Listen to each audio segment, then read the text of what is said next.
जो लोन लिया गया था चौधरी साहब इसी दौरान, और हुदैबिया इंजीनियरिंग के नाम पर यह लोन लिया गया था, उसके जो डायरेक्टर्स थे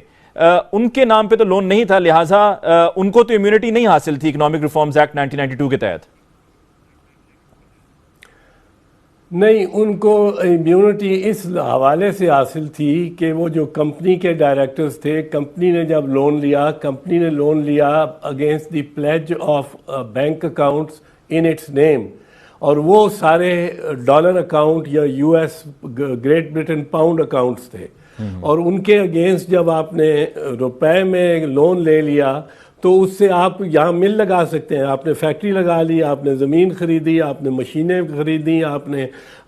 सरमायाकारी की और बहुत सारा, और कहा कि जी ये सरमायाकारी देखें पाकिस्तान में कितनी हो रही है। वो कितनी हो रही है, वो पाकिस्तान के ही पैसा जो ब्लैक मनी थी वो बाहर ले जाके वाइट करके, और वो जो मतलब है बेसिकली करप्शन का माल था, करप्शन का माल कन्वर्ट होता रहा इनटू फिजिकल इंडस्ट्रियल एसेट्स जो इन्होंने लगाए, और इनकी फैमिली के आप देखें किस तरह बढ़ते गए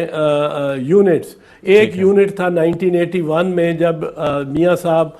फाइनेंस मिनिस्टर पंजाब के बने, और कोई 6 यूनिट हो गए 1985 तक। फिर 1950 इसकी तफसील अक्सर मिल जाती है। फिर 1985 में जब चीफ मिनिस्टर पंजाब हुए तो उसके बाद इनके कोई 10-11 यूनिट हो गए। टेक्सटाइल मिल्स थी उनमें, बिल्कुल, इसमें कोई शक नहीं एतजाज एहसन साहब कि 1981 तक क्या सूरत हाल थी, फाइनेंशियल सूरत हाल क्या थी,